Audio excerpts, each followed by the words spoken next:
Welcome back to another P2P Lending portfolio update, where we will discuss the changes and the performance of my P2P Lending portfolio from November. As always, this video is no investment advice. P2P Lending is risky and you may lose your money. So in this table you can see what changed compared to October. Overall, there are no significant changes to the portfolio, which is good news. If you have been following this channel for a while, you know I prefer a boring but stable portfolio trend over gambling on new unregulated platforms just because of the high cashback bonuses. Last month, I reinvested my funds on Peerberry, Nectaro and Tlande, where I also slightly increased my position. I cashed out the interest on Finton, Afranga and Income, where I am currently holding my portfolio allocation. I also removed Escated as my outstanding portfolio amount dropped below €500, which makes it relatively insignificant. The overall internal return rate can, however, be reviewed on our P2P Empire portfolio page. The platform announced that it plans to repurchase up to 30% of the portfolio in the Irish entity until March 2026. This will largely depend on how much funding they will attract for the Croatian entity,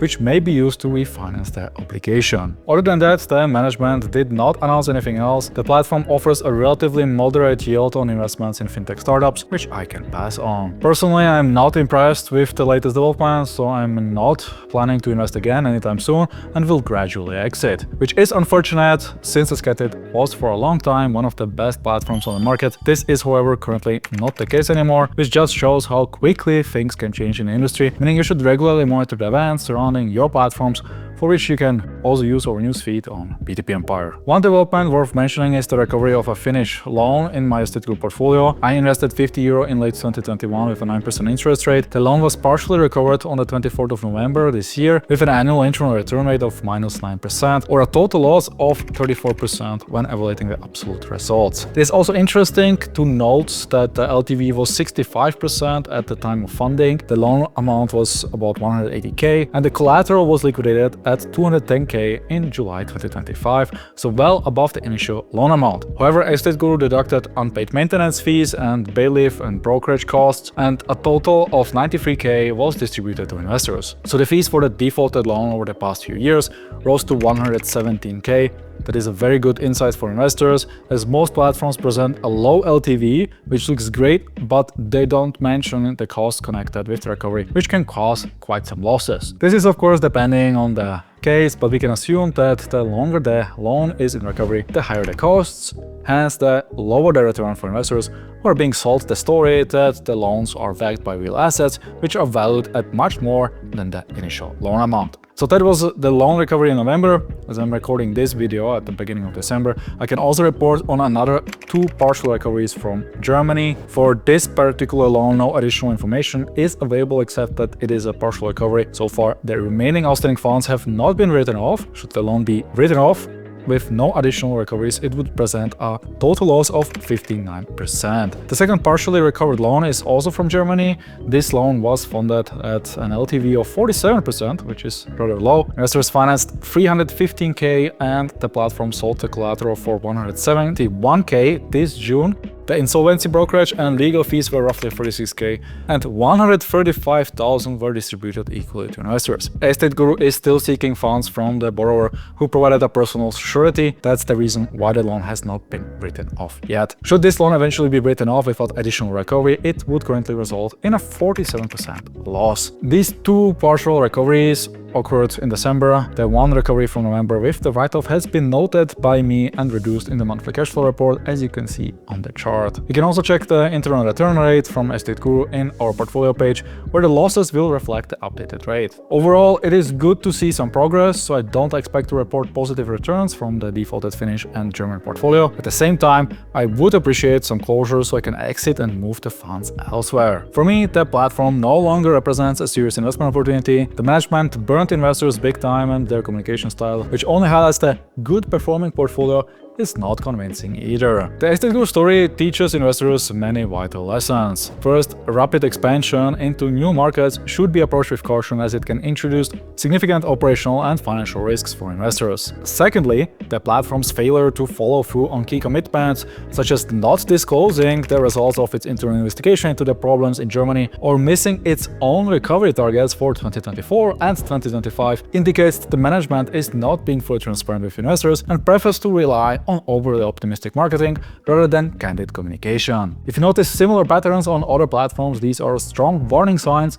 and should help you avoid making the same mistake again. There is nothing substantial to report about other platforms in my portfolio. For me, everything performs as expected. At the end of November, my portfolio value stood at €123,160, representing a minor increase of just 0.22% compared to the previous month.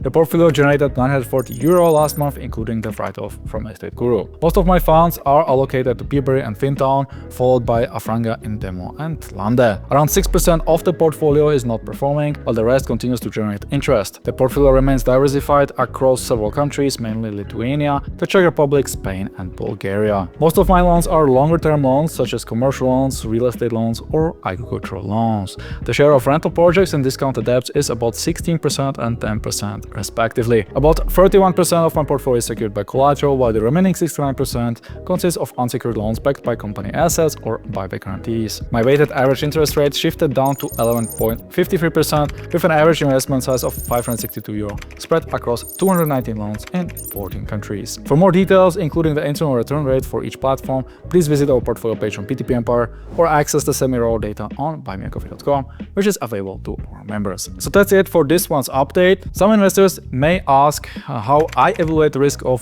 those platforms. I can tell you that this portfolio carries plenty of risk, which I manage through exposure and specific securities that could back the loans should things go sideways. On Peaberry, I rely on the group guarantee, which includes well-capitalized lenders who are no longer funding its loan books via the platform. On Fintown, I rely on their income from the rental properties, which so far is reasonable. I have almost no exposure to the development loans, although they could pose serious risks if not managed well, especially in Costa Rica. Both Crowdpeer and Lande are regulated platforms with a decent track record in loan recoveries. Here, diversification is crucial to avoid larger share in non-performing loans. On Afranga, I rely on the financials of Stick Credit and their long-lasting track record.